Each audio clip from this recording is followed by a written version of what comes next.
Action. All right, so double angle, half angle identities. Usually with double angle identities, they're going to give you what, a certain angle equals, and then we can solve for that. Because with double angle IDs, most of the time with angles that are doubled, we already know what they are. For example, like yesterday when we did addition and subtraction identities, sine of 15, we took 60 minus 45 to find it, right? Whereas with double angle identities, let's say we wanted sine of 90, well, that'd be sine of 2 times 45, right? Well, we already know what 90 is, so we wouldn't necessarily have to, look for that. And on the flip side, let's say we wanted to find sine of 50. Well, that'd be like 2 times 25, agreed? But we don't know what 25 is exactly just off the top of our head, so that's why we go this route. Okay, so given sine of theta is 2/3, find sine of 2 theta, cosine of 2 theta, and tangent of 2 theta. With sine of 2 theta, I have sine, but I need to figure out what cosine is, right? So how can I find cosine? What can we make? Yeah, make a triangle. Right. So this is my theta. Sine is 2/3. So where does the 2 go? Where does the 3 go?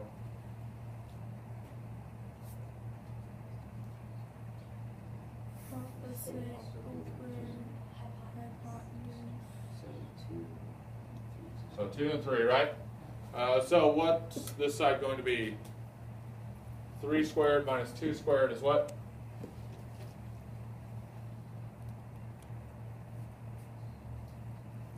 Nine minus 4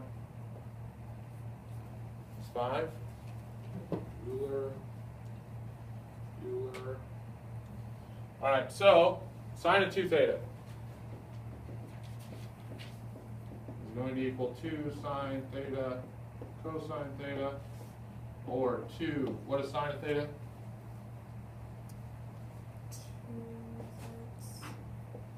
Cosine of theta is what?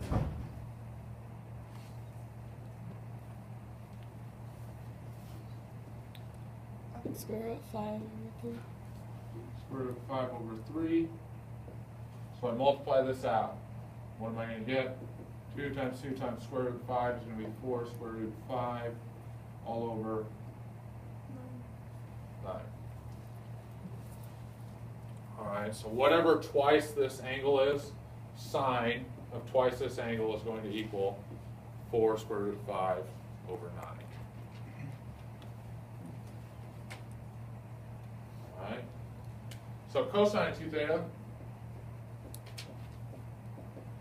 The cool thing with cosine 2 theta is I have 3 different choices to use. All right, I can go cosine squared minus sine squared, 2 cosine squared minus 1, and 1 minus 2 sine squared of theta, and they should all equal the same thing. All right, so what I would say probably to do is, Bailey and Aaron maybe do the first one, Rachel, Braden, and Aubrey do the second one, and JC and Rachel do the last one, and we'll check our answers together when it comes out. All right, I'm going to do the first one just to check. So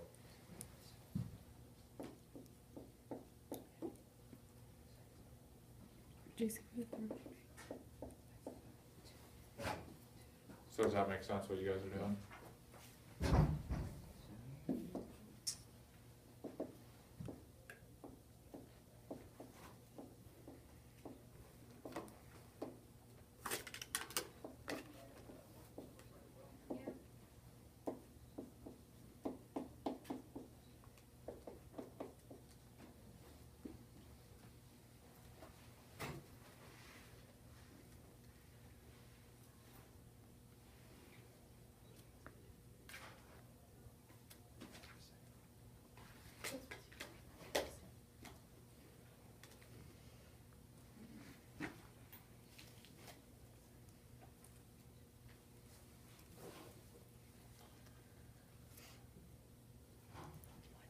So, Aaron and Bailey, what'd you get? 1 square root of 5. 1/9, very good. Aubrey, Braden, Rachel, did you get this to work out to 1/9? They all will equal the same thing. Yeah. Yeah, they should all equal the same thing, right? Because they're all cosine of 2 theta. Okay, I mean, just thinking about it, cosine squared is 5/9, right? So coming back to here, 2 times 5/9 is 10/9. Agreed? So 10/9 minus 1, or 10/9 minus 9/9 is going to equal 1/9. All right, if you think about this one, sine squared is 4/9 times 2 would be 8/9. 9/9 minus 8/9 is still going to give me 1/9. So when you do cosine of 2 theta, it really doesn't matter which one you pick because they'll all come out to be the same. It's just what answer is going to, which one of these is going to get you there the fastest. You know, if I wasn't sure on doing this part and they just asked for cosine of 2 theta, I would probably pick this one because they already gave me sine. Right, and I don't have to find anything else to solve it. So, but it's up to you which one you use. So tan of 2 theta, tan of 2 theta equals what? 2 tan over theta over 1 tan squared. So 2 tan of theta over what? 1 minus tan squared theta. All right, so 2 times, what is tan of theta? Opposite over, so 2 over square root. So 2 over square root 5 all over 1 minus 2 over square root 5 squared. Does that make sense for everybody so far? Yeah? Okay, good.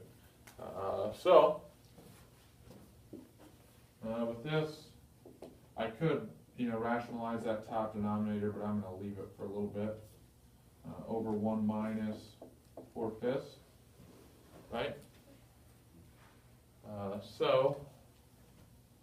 Which equals 4 over square root 5 over 1 minus 4/5 is 1/5. Agreed? All right, so when I have a fraction divided by a fraction, multiply by the reciprocal, which would not be 1/5, it would be 5 over 1. So I get 20 over square root 5. Can I leave it like that? No. And this is going to be 20 square root 5 over 5. So I multiply by square root 5 over square root 5, which in the end comes down to 4 square root 5.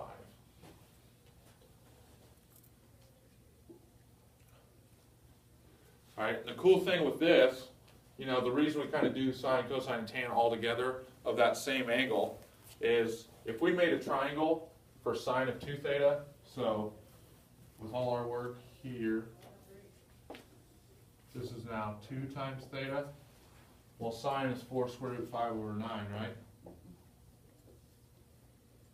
Cosine is 1/9, so if I took this squared, subtract this squared, I should end up with 1. And which cosine of 2 theta is 1 over 9. Tan of 2 theta is 4 square root 5 over 1, which is exactly what we got. So you can see the correlation between this and how the double angle identity works. All right? Does that make sense? All right, pause.